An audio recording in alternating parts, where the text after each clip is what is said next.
আসসালামু আলাইকুম প্রিয় দর্শক, অন্য মঞ্চের আলাপচারিতায় আপনাদের সকলকে আমন্ত্রণ জানাচ্ছি। আজ অত্যন্ত গুরুত্বপূর্ণ একটি সংবাদ নিয়ে আপনাদের সঙ্গে আলোচনা করছি।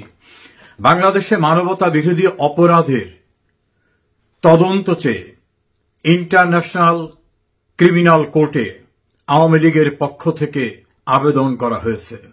আর্টিকেল 15-এর যে কমিউনিকেশনস বলতে যেটা বোঝায়, সেই আবেদন করেছেন বিশ্ববিখ্যাত ল চেম্বার, ডাউটি স্ট্রিট ল চেম্বারের পক্ষ থেকে কেসি স্টিভেন পাওয়েলস এই আবেদন করেছেন। সেই আবেদনে উল্লেখ করা হয়েছে কিভাবে একটি গণতান্ত্রিক সরকারকে মেটিকুলাস ডিজাইনে সহিংস আন্দোলনের মধ্য থেকে উচ্ছেদ করা এবং 2024 সালের জুলাই আগস্টে নির্বিচারে বর্বরোচিতভাবে কিভাবে আওয়ামী লীগ এর সহযোগী সংগঠনের নেতৃবৃন্দ, সরকারি কর্মকর্তাদেরকে হত্যা করা হয়, কিভাবে নাশকতা, নৈরাজ্য, বর্বরতা চালানো হয় সেগুলি। একই সঙ্গে উল্লেখ করা হয়েছে কিভাবে অপারেশন ডেভিল হার্টের নামে বিপুল সংখ্যক মানুষদের গ্রেপ্তার করে নির্যাতন করা হয়। আরো উল্লেখ করা হয়েছে গ্রেপ্তার করার পর কাস্টডিতে বিপুল পরিমাণ মানুষদের কিভাবে হত্যা করা হয়েছে এবং হত্যাকাণ্ডের সঙ্গে, নৈরাজ্যের সঙ্গে, বর্বরতার সঙ্গে যারা জড়িত তাদেরকে পরিত্রাণ দেওয়ার জন্য ইনডেমনিটি দেওয়ার যে নোটিশ জারি করা হয়েছে ক্ষমতাসীন সরকারের পক্ষ থেকে, সেই বিষয়গুলিকে উল্লেখ করা হয়েছে। এই আবেদনে বলা হয়েছে ইন্টারন্যাশনাল ক্রিমিনাল কোর্টের জুরিসডিকশনের ভিতর বাংলাদেশ, কারণ স্বাক্ষরকারী একটি রাষ্ট্র বাংলাদেশ, ফলে এই কোর্ট প্রপার ইনভেস্টিগেশন করতে পারে। সেই জন্য ইনভেস্টিগেটর নিয়োগ করে ইনভেস্টিগেশন করার জন্য আবেদন করা হয়েছে। বিস্তারিত তথ্যের সঙ্গে শুধুমাত্র অভিযোগই শুধু নয়, তার সপক্ষে ক্ষতিগ্রস্তদের পরিবার এবং অন্যান্যদের স্টেটমেন্ট আকারে সাক্ষ্য দাখিল করা হয়েছে। এটি বাংলাদেশ আওয়ামী লীগের পক্ষ থেকে উচ্চ পর্যায়ে তদন্ত চাওয়া একটি গুরুত্বপূর্ণ বিষয়। যারা এই আবেদনটা করেছেন, অর্থাৎ ডাউটি স্ট্রিট চেম্বারের পক্ষ থেকে স্টিভেন পাওয়েলস, যিনি কেসি কিংস কাউন্সিলর, তিনি এই সকল ক্ষেত্রে তিনি নিজে এবং তার এই চেম্বার বিশ্ববিখ্যাত মানবতা বিরোধী অপরাধ যেখানে হয় সেই অপরাধের বিচারের জন্য প্রয়োজনীয় পদক্ষেপ গ্রহণ করতে তারা আইনি সহায়তা দিয়ে থাকেন। বাংলাদেশে 2024 সালের জুলাই আগস্টে যারা এ জাতীয় অপরাধ করেছে তাদের পরিত্রাণ দেওয়ার জন্য অবৈধভাবে ক্ষমতা দখলকারী ইউনূস সরকার যে ইনডেমনিটি জারি করেছিল সেটাও ছিল অবৈধ। সে বিষয়গুলো সেখানে উল্লেখ করা হয়েছে। অপরাধীরা অবৈধভাবে ক্ষমতা দখল করে নির্বিচারে আওয়ামী লীগ, এর সহযোগীরা এবং সরকারের বিভিন্ন পর্যায়ের যারা সাংবিধানিক দায়িত্ব পালন করেছিলেন তাদেরকে যে নৃশংসভাবে হত্যা করা হয়েছে, দেশের ভিতর নৈরাজ্যতা, সহিংসতা, নাশকতা, বর্বরতা, আইন লঙ্ঘন, এই যে অপরাধগুলি করেছে যা মানবতা বিরোধী অপরাধের আওতাভুক্ত, সেই অপরাধের দেশের অভ্যন্তরে বিচারের কোনো সুযোগ না থাকায় এবং তাদেরকে মুক্তি দেবার জন্য সরকারের একটি মন্ত্রণালয়ের পক্ষ থেকে যে নোটিফিকেশন দেওয়া হয়েছে সেটাও অপরাধকে প্রশ্রয় দেওয়া, অপরাধীকে প্রশ্রয় দেওয়ার ঘটনা এভাবে উল্লেখ করা হয়েছে। বাংলাদেশ আওয়ামী লীগের পক্ষ থেকে আন্তর্জাতিক ক্রিমিনাল কোর্টে এই যে আবেদন করা হয়েছে বিশ্ববিখ্যাত একটি ল চেম্বারের মাধ্যমে, আমরা আশা করছি এ বিষয়টি তদন্ত হবে এবং স্বরূপ উন্মোচিত হবে যে প্রকৃতপক্ষে বাংলাদেশে মানবতা বিরোধী অপরাধ কারা করেছে, তাদের পৃষ্ঠপোষক কারা, সহযোগী কারা এবং তাদেরকে কারা রক্ষা করার চেষ্টা করেছে। পাকিস্তানের joint chiefs of staff committee বা সিজেসিএসসি এর চেয়ারম্যান জেনারেল সাহির শামসাদ মির্জা বাংলাদেশ সফর করেছেন। তার এই সফরে একটি লাঠি আর একটি মানচিত্র ব্যাপক বিতর্কের জন্ম দিয়েছে। সম্প্রতি রাষ্ট্রীয় অতিথি ভবন যমুনায় বাংলাদেশের প্রধান উপদেষ্টা অধ্যাপক মোহাম্মদ ইউনূসের সঙ্গে জেনারেল সাহির শামসাদ মির্জার সৌজন্য সাক্ষাৎ অনুষ্ঠিত হয়। এই সাক্ষাতের পর প্রকাশিত হওয়া দুটি ছবি নিয়ে বিতর্ক দেখা দিয়েছে। আর এই বিতর্ককে কেন্দ্র করে ঝড় তুলেছে সোশ্যাল মিডিয়ায়। প্রথমত, জেনারেল মির্জার হাতে থাকা একটি আনুষ্ঠানিক সামরিক ব্যাটন, যা সোয়াগার স্টিক নামে পরিচিত। সামরিক বিশেষজ্ঞরা বলছেন, বাংলাদেশের নিরাপত্তা আইনে একটি বিদেশি সামরিক অফিসারের ব্যাটন বহন আইনসম্মত নয়। ফলে জেনারেল মির্জা কিভাবে রাষ্ট্রীয় সর্বোচ্চ নিরাপত্তা ব্যবস্থার মধ্যে এ ধরনের সামরিক ব্যাটন ব্যবহারের অনুমতি পেলেন, সেই প্রশ্ন তুলেছেন অনেকেই।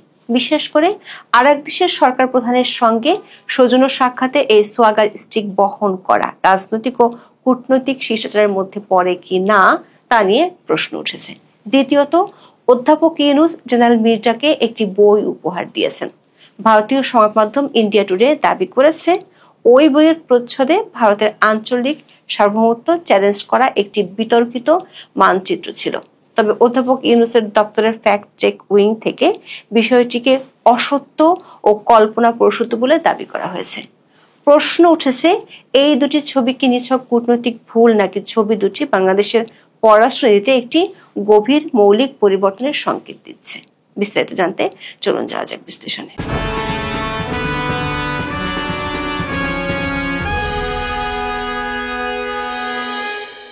গত বছর আগস্টে আওয়ামী লীগ সরকারের পতনের পর বাংলাদেশের পররাষ্ট্রনীতিতে কিছু মৌলিক কৌশলগত পরিবর্তন শুরু হয়। অভিযোগ আছে, আওয়ামী লীগের 16 বছরের পররাষ্ট্রনীতি ছিল ভারত কেন্দ্রিক। বিপরীতে অধ্যাপক ইউনূস দায়িত্ব নেওয়ার পর পাকিস্তান ও চীনমুখী কূটনৈতিক অবস্থানের দিকে ঝুঁকে। এমন পটভূমিতে ঢাকা ইসলামাবাদ সম্পর্ক দ্রুত উষ্ণ হতে শুরু করে। 1971 সালের স্বাধীনতা যুদ্ধের পর থেকে দুই দেশের সম্পর্ক ঐতিহাসিকভাবে টানাপোড়েনের মধ্যে ছিল, কিন্তু অন্তর্বর্তী সরকার আমলে সে সম্পর্ক স্বাভাবিকরণের প্রক্রিয়া ত্বরান্বিত হয়। 2024 সালের আগস্টে পাকিস্তানের উপপ্রধানমন্ত্রী ও পররাষ্ট্রমন্ত্রী ইসাক দারের ঢাকা সফরকে ইসলামাবাদ ঐতিহাসিক বলে মন্তব্য করেছিল। কূটনৈতিক বিশ্লেষকরা মনে করেন, বাংলাদেশ ও পাকিস্তান এখন কেবল দ্বিপাক্ষিক বাণিজ্য, বিনিয়োগ এবং প্রতিরক্ষা সহযোগিতা বাড়ানোর দিকেই মনোযোগ দিচ্ছে না, বরং আঞ্চলিক কৌশলগত বিষয়গুলোতেও তাদের স্বার্থের সমন্বয় ঘটাতে চাইছে। এমন প্রেক্ষাপটে 25 অক্টোবর রাতে রাষ্ট্রীয় অতিথি ভবন যমুনায় অধ্যাপক মোহাম্মদ ইউনূসের সঙ্গে সৌজন্য সাক্ষাৎ করেন পাকিস্তানের জয়েন্ট চিফস অব স্টাফ কমিটির chairman general Shahir Shamsad Mirza. General Mirza পাকিস্তানের সামরিক কাঠামোর সর্বোচ্চ স্তরের প্রতিনিধিত্ব করেন, যা এই সাক্ষাৎটিকে অত্যন্ত গুরুত্বপূর্ণ কৌশলগত মাত্রা দেয়। সাক্ষাতের পর প্রধান উপদেষ্টার প্রেস উইং থেকে ছবি প্রকাশিত হলে দুটি অভূতপূর্ব বিতর্ক জন্ম দেয়। প্রথমত, জেনারেল মির্জার হাতে একটি আনুষ্ঠানিক সামরিক ব্যাটন, যা সোয়াগার স্টিক নামে পরিচিত, সেটি দেখা যায়। দ্বিতীয়ত, ইউনূস কর্তৃক মির্জাকে উপহার দেওয়া আর্ট অফ ট্রায়াম্ফ নামক একটি বইয়ের প্রচ্ছদে দেখা যায় এক বিতর্কিত মানচিত্র, যেখানে ভারতের উত্তর পূর্বের কিছু অংশকে বাংলাদেশের ভূখণ্ডের অংশ হিসেবে দেখানো হয়েছে বলে দাবি করা হচ্ছে। দর্শক, ছবিতে জেনারেল মির্জার হাতে যে লাঠিটি দেখা যাচ্ছে তাকে বলে সোয়াগার স্টিক। এটি একটি সামরিক ব্যাটন। সমরশাস্ত্র অনুযায়ী এটি ব্রিটিশ সামরিক ঐতিহ্য থেকে আসা একটি উপকরণ। 1702 সালে রিডিং ক্যান নামে এর শুরু, যা মূলত ড্রিল পরিচালনা, সৈন্যদের নির্দেশ দেয় এবং দূরত্ব পরিমাপের জন্য ব্যবহৃত হতো। কিন্তু সময়ের সঙ্গে সঙ্গে এর গুরুত্ব বেড়েছে। বর্তমানে এটি কমান্ডাল সামরিক প্রথা অনুসরণকারী বাহিনীতে আনুষ্ঠানিক পোশাকের অংশ এবং কর্তৃত্ব, নেতৃত্ব ও কমান্ডের প্রতীক হিসেবে ব্যবহৃত হয়। পাকিস্তানে এই ধরনের ব্যাটনকে বলা হয় মালাক্কা কেন। পাকিস্তানের সামরিক কাঠামোর সর্বোচ্চ স্তরের কর্মকর্তা জেনারেল মির্জার জন্য এই প্রতীক বহন তার সামরিক কর্তৃত্বের গুরুত্ব তুলে ধরে। এটি আত্মবিশ্বাস ও স্থিরতার প্রতীক হিসেবেও বিবেচিত হয়। প্রশ্ন উঠেছে, অন্য একটি সার্বভৌম দেশের সরকার প্রধানের সঙ্গে ঘরোয়া সৌজন্য সাক্ষাতে এই সামরিক প্রতীক বহন করা কি কূটনৈতিক শিষ্টাচারের মধ্যে পড়ে? আন্তর্জাতিকভাবে স্বীকৃত প্রোটোকল অনুযায়ী সামরিক কর্মকর্তারা সাধারণত আনুষ্ঠানিক পোশাক পরলেও রাষ্ট্রপ্রধান বা সরকার প্রধানের সঙ্গে ঘরোয়া সৌজন্য সাক্ষাতে ব্যাটন বা আনুষ্ঠানিক লাঠি বহন করেন না। অনুসন্ধানে দেখা গেছে, জেনারেল মির্জার এই প্রতীক বহন ছিল একটি স্পষ্ট ব্যতিক্রম। এর আগে ভারতীয় সেনাপ্রধান জেনারেল মনোজ পান্ডে কিংবা যুক্তরাষ্ট্র ও চীন সফরকারী জেনারেলরা তাদের ঢাকা সফরে অসামরিক অনুষ্ঠানে ব্যাটন বহন করেননি। জেনারেল মির্জার হাতে সোয়াগার স্টিক থাকলেও ছবিতে বাংলাদেশের কোনো সেনা কর্মকর্তার হাতে সেরকম কিছু ছিল না। ফলে সামরিক দৃশ্যপটে কার্যত শামশাদ মির্জাকে সর্বোচ্চ র্যাঙ্কের কোনো কর্মকর্তা মনে হয়েছে, আর বাকিরা তার অধীনস্থ। এই বিতর্কে আরো একটি গুরুত্বপূর্ণ প্রশ্ন উঠে এসেছে, সেটি হলো বাংলাদেশের অভ্যন্তরীণ নিরাপত্তা ও আইনি প্রটোকলে সোয়াগার স্টিক বহন করা কতটা আইনসম্মত। প্রধান উপদেষ্টার কার্যালয় ও বাসভবন উচ্চ নিরাপত্তা অঞ্চল হিসেবে বিবেচিত। বিশেষ নিরাপত্তা বাহিনী বা এসএসএফ অত্যন্ত কঠোর নিরাপত্তা নীতি অনুসরণ করে। বাংলাদেশের প্রধানমন্ত্রী বা সরকার প্রধানের সঙ্গে সাক্ষাৎ করতে গেলে কোনো ব্যক্তি ব্যাটন বা এই রকম কোনো বস্তু বহন করতে পারেন না। মেটাল ডিটেক্টরের মাধ্যমে পরীক্ষা নিরীক্ষার পরই কাউকে প্রবেশের অনুমতি দেওয়া হয়। ব্যাটন, লাঠি, ধাতব প্রান্তযুক্ত ছাতা বা কলমের মতো অস্ত্রসদৃশ বস্তু বহন নিষিদ্ধ। ঢাকা মহানগর পুলিশ অধ্যাদেশের অধীনে নির্দিষ্ট স্থানে অস্ত্র, ছুরি বা লাঠির মতো যে কোনো বস্তু যা শারীরিক সহিংসতার সৃষ্টিতে ব্যবহৃত হতে পারে তা বহন নিষিদ্ধ। আইনত ব্যাটনকে প্রতিরক্ষামূলক বা আক্রমণাত্মক সরঞ্জাম হিসেবে শ্রেণীবদ্ধ করা হয়। শুধু বাংলাদেশের অনুমোদিত নিরাপত্তা কর্মীরা সরকারি দায়িত্ব পালনকালে এমন বস্তু বহন করতে পারেন। বিদেশি নাগরিকদের ক্ষেত্রে এই বিধি প্রযোজ্য নয়। দর্শক, প্রধান উপদেষ্টার দপ্তর থেকে যে গ্রুপ ছবি পাঠানো হয়েছে সেখানেও দেখা যাচ্ছে মানা হয়নি প্রটোকল। নিয়ম অনুযায়ী রাষ্ট্র বা সরকার প্রধান সমসংখ্যক প্রতিনিধি দুপাশে রেখে নিজে মধ্যবর্তী অবস্থানে দাঁড়িয়ে ছবি তুলবেন। গ্রুপ ছবিতে দেখা যাচ্ছে প্রধান উপদেষ্টার ডান পাশে আছেন 4 জন আর বাম পাশে 6 জন। অধ্যাপক ইউনূসের বামে জাতীয় নিরাপত্তা উপদেষ্টা খলিলুর রহমান ও সেনা সদর দপ্তরের 2 মেজর জেনারেল পদমর্যাদার কর্মকর্তা সহ একজন লেফটেন্যান্ট কর্নেল। ডানে জেনারেল মির্জা, ঢাকায় নিযুক্ত পাকিস্তানের ভারপ্রাপ্ত হাই কমিশনার, পাকিস্তান নৌবাহিনীর কমান্ডার, পাকিস্তান সেনাবাহিনীর 2 ব্রিগেডিয়ার জেনারেল সহ একজন দূতাবাস কর্মকর্তা। অধ্যাপক মোহাম্মদ ইউনূস জেনারেল মির্জাকে আর্ট অফ ট্রায়াম্ফ নামক একটি বই উপহার দিয়েছেন। ভারতীয় সংবাদ মাধ্যম ইন্ডিয়া টুডে বলছে, এই বইটির প্রচ্ছদে যে মানচিত্র ছিল সেটি নিয়ে বিতর্ক দেখা দিয়েছে। ইন্ডিয়া টুডে অভিযোগ করেছে মানচিত্রটি সরাসরি ভারতের আঞ্চলিক সার্বভৌমত্বের প্রতি চ্যালেঞ্জ সৃষ্টি করেছে। তারা বলছে এটি বিকৃত মানচিত্র। মানচিত্রটিতে ভারতের আসাম এবং উত্তর পূর্বের অন্যান্য রাজ্যগুলোকে বাংলাদেশের ভূখণ্ডের অংশ হিসেবে দেখানো হয়েছে। এর আগে উপদেষ্টা মাহফুজ আলম একটি মানচিত্র ফেসবুকে শেয়ার করে বেশ বিতর্কের জন্ম দিয়েছিলেন। এ নিয়ে সমালোচনা হওয়ায় তিনি সেই পোস্ট পরে ডিলিট করেন।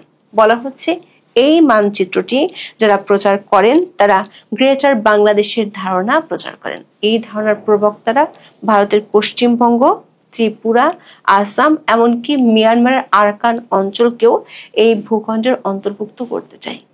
ইন্ডিয়া টুডে বলছে, যদিও ভারতের পররাষ্ট্র মন্ত্রণালয় আনুষ্ঠানিকভাবে এই বিষয়ে কোনো বিবৃতি দেয়নি, তবে নয়াদিল্লি পরিস্থিতি নিবিড়ভাবে পর্যবেক্ষণ করছে। এর আগে অধ্যাপক ইউনূস যখন চীনে বসে ভারতের 7 সিস্টার্স নিয়ে মন্তব্য করেছিলেন, তারপর ভারত বেশ কিছু সিদ্ধান্ত নিয়েছিল, যেমন বাংলাদেশি পণ্যকে ভারত হয়ে নেপাল, ভুটান এবং মায়ানমারে যাওয়ার অনুমতি দেওয়ার ট্রান্সশিপমেন্ট চুক্তি বাতিল করা হয়েছিল।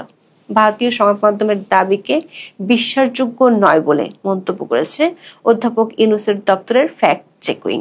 বলা হয়েছে, অধ্যাপক ইউনূস জেনারেল মির্জাকে গ্রাফিতি চিত্রের একটি সংকলন দ্য আর্ট অফ ট্রায়াম্ফ উপহার দিয়েছেন। এটি প্রকাশ করেছে জুলাই স্মৃতি ফাউন্ডেশন। প্রচ্ছদে দৃশ্যমান মানচিত্রটি গ্রাফিতি হিসেবে অঙ্কিত হয় বাংলাদেশের মূল মানচিত্রের পরিমাপের কিছুটা হেরফের হয়েছে বলে কারো কাছে মনে হতে পারে, কিন্তু ভারতের উত্তর পূর্বাঞ্চলের কোনো অংশ গ্রাফিতি মানচিত্রটিতে অন্তর্ভুক্ত হয়েছে বলে দাবি করাটা সম্পূর্ণ অসত্য এবং কল্পনাপ্রসূত। বাংলাদেশের মানচিত্রের সাথে উল্লেখিত গ্রাফিতিতে দৃশ্যমান মানচিত্রের তুলনামূলক বিশ্লেষণে দেখা যাচ্ছে অঙ্কিত মানচিত্রটিতে বাংলাদেশের প্রকৃত মানচিত্র প্রায় হুবহু ভাবে প্রতিফলিত হয়েছে। দর্শক, ঐতিহাসিকভাবে বাংলাদেশ পাকিস্তানের সম্পর্ক বিতর্ক ছাড়া কখনোই এগোয়নি। এর আগে গত আগস্টে ইসাক দার যখন বাংলাদেশ সফরে এসেছিলেন, তখন 1971 সালের মুক্তিযুদ্ধে পাকিস্তানের ভূমিকা নিয়ে ক্ষমা চাওয়ার বিষয়ে তার বক্তব্য বেশ বিতর্কের জন্ম দিয়েছিল। এরপর জেনারেল মির্জার হাতে সোয়াগার স্টিক বাংলাদেশের সামরিক ও কূটনৈতিক অঙ্গনে বেশ আলোচনার জন্ম দিয়েছে। তার সাথে অধ্যাপক মোহাম্মদ ইউনূসের উপহার দেয়া বইতে বিতর্কিত মানচিত্র আছে বলে ভারতীয় সংবাদ মাধ্যমে যে দাবি করেছে সেটি এই আলোচনাকে আরো বাড়িয়ে দিল। এখন এ পর্যন্ত। সবাই ভালো থাকুন, সুস্থ থাকুন, নিরাপদে থাকুন। দেখা হবে আগামী পর্বে।